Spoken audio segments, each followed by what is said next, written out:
সুপ্রিয় দর্শক, আসসালামু আলাইকুম। নিউজ 24 এর দুপুরের সংবাদে আপনাদের সবাইকে স্বাগতম। প্রথমেই জানিয়ে দিচ্ছি সংবাদ শিরোনাম। ক্ষমতাচ্যুত আওয়ামী লীগও চায় দ্রুত নির্বাচন। প্যারোলে মুক্তি পেয়ে বাবার জানাজায় ছাত্রলীগের রব্বানি। 3 উপদেষ্টাকে আল্টিমেটাম। মাদক কাণ্ডে ফেঁসে যাচ্ছেন শীর্ষ 3 অভিনেত্রী। ব্যাংকে ডাকাতের হানা, 10 কর্মকর্তা ও 6 গ্রাহককে জিম্মি করে 18 লাখ টাকা লুট করেন 3 জন। আদালতে আওয়ামী লীগের সভাপতি ও তার স্ত্রীকে লক্ষ্য করে বিএনপি কর্মীদের ডিম নিক্ষেপ। গুমের ঘটনায় হাসিনার সম্পৃক্ততা ও নির্বাচন নিয়ে যা জানালো যুক্তরাষ্ট্র। এতক্ষণ শুনছিলেন সংবাদ শিরোনাম। পুরো খবর পেতে ভিডিওটি শেষ পর্যন্ত দেখুন। সর্বশেষ সংবাদ পেতে চ্যানেলটি সাবস্ক্রাইব করুন। এবার বিস্তারিত। ক্ষমতাচ্যুত আওয়ামী লীগও চায় দ্রুত নির্বাচন। মহান বিজয় দিবস উপলক্ষে জাতির উদ্দেশ্যে দেওয়া ভাষণে প্রধান উপদেষ্টা ডক্টর মোহাম্মদ ইউনূস বলেছেন, 2025 সালের শেষের দিকে নির্বাচন অনুষ্ঠান হয়তো সম্ভব হবে। পরদিন সংবাদ সম্মেলন করে প্রধান উপদেষ্টার প্রেস সচিব শফিকুল আলম জানান, 2026 সালের 30 জুনের মধ্যে আগামী জাতীয় সংসদ নির্বাচন অনুষ্ঠিত হবে।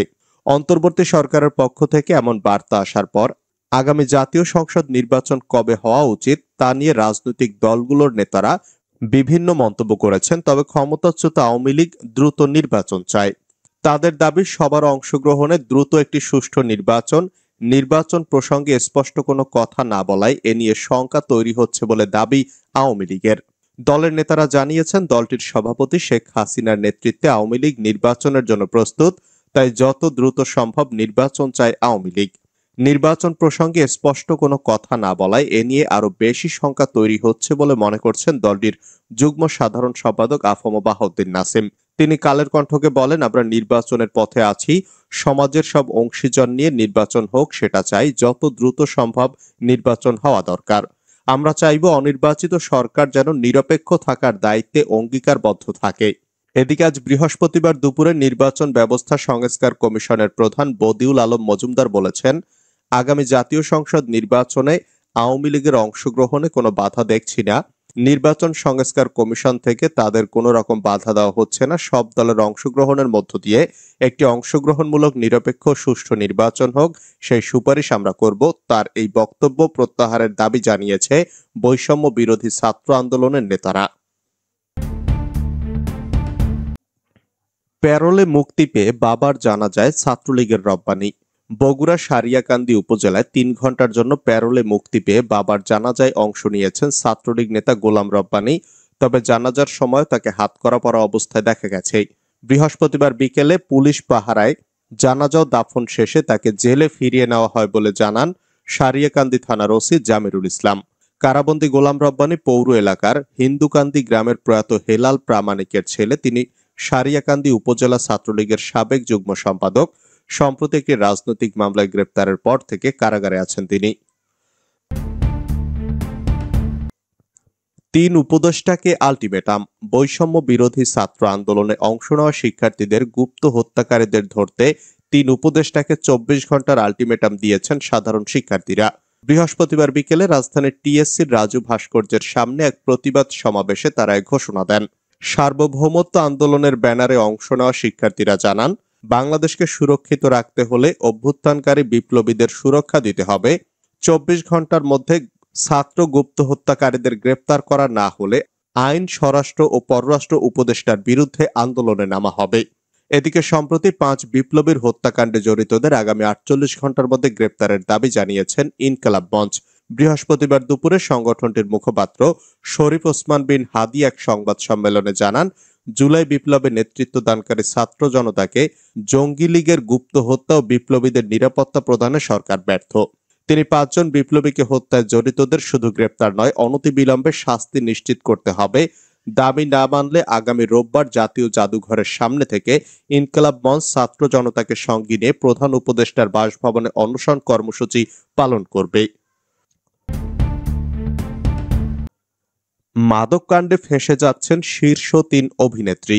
মাদক কেনার সঙ্গে জড়িত থাকার প্রমাণ মিলেছে দেশের সবিজ অঙ্গনের জনপ্রিয় মুখ সাফা কবির, মুমতাহিনা চৌধুরীর টয়া, তানজিন তিশা এবং সঙ্গীত শিল্পী সুনিধি নায়েকের।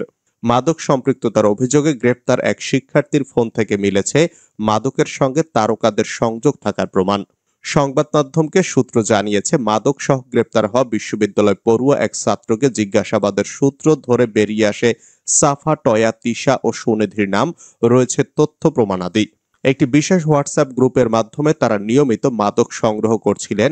ওই হোয়াটসঅ্যাপ গ্রুপের এডমিন নর্থ সাউথ বিশ্ববিদ্যালয়ের সাবেক শিক্ষার্থী অরিন্দম রায় দীপককে ইতোমধ্যে গ্রেপ্তার করা হয়েছে।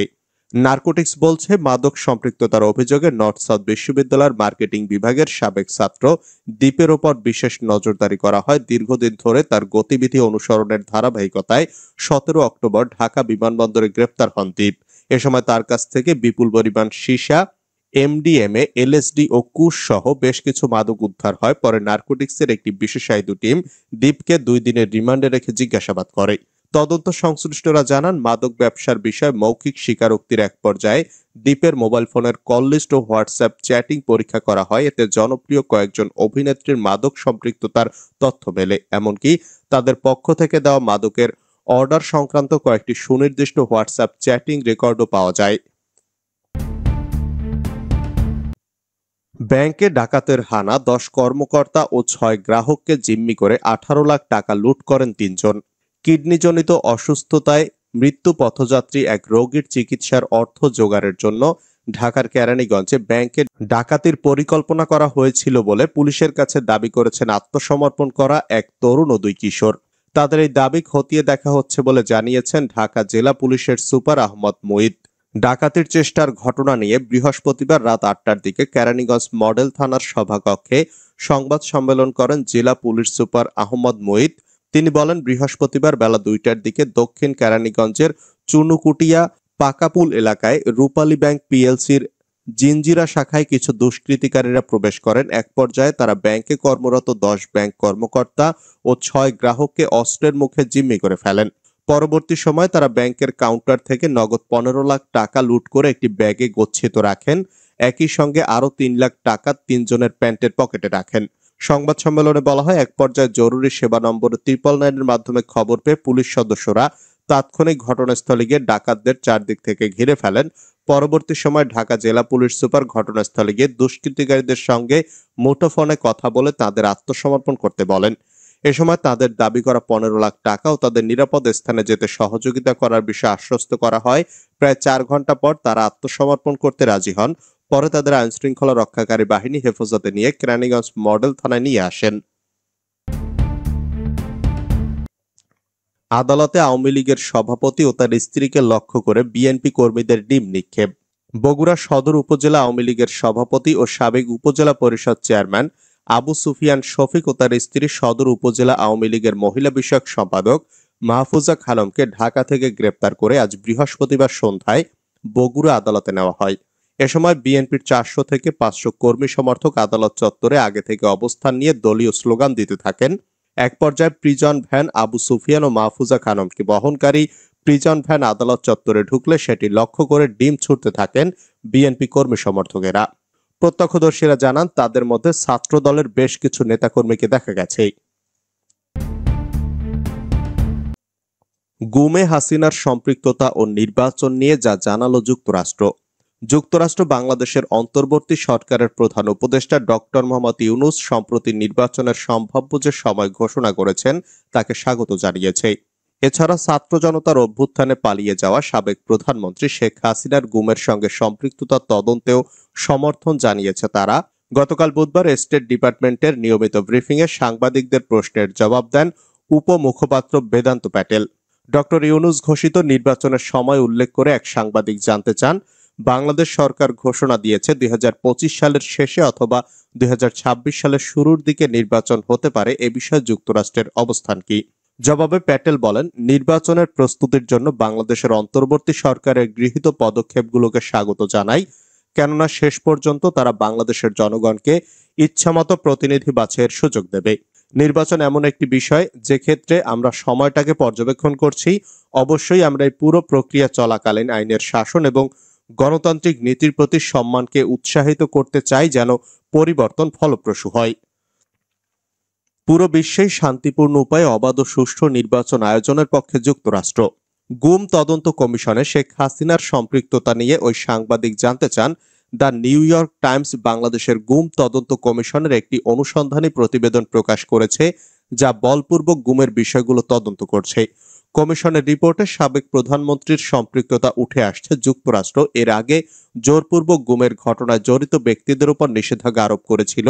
এ বিষয়ে আপনার কোনো মন্তব্য আছে? জবাবে প্যাটেল বলেন, গত 2 দশকে শত শত বাংলাদেশিকে জোরপূর্বক গুম করা হয়েছে এমন প্রতিবেদনে আমরা গভীরভাবে উদ্বিগ্ন। জোরপূর্বক গুম গুরুতর মানবাধিকার লঙ্ঘন, কেননা অনির্দিষ্টকালের জন্য আটক বা নিখোঁজ রাখলে ভুক্তভোগীরা মানসিক যন্ত্রণায় ভোগেন, তাদের পরিবারও মানসিকভাবে ক্ষতিগ্রস্ত হয়। বাংলাদেশের অন্তর্বর্তী সরকার এসব অপরাধ তদন্তে যে পদক্ষেপ গ্রহণ করেছে আমরা তাকে স্বাগত জানাই। ভুক্তভোগী এবং তাদের পরিবারের সদস্যদের জন্য ন্যায় বিচার নিশ্চিত করতে ন্যায্য ও স্বচ্ছ প্রক্রিয়া বাস্তবায়নের আহ্বান জানাই।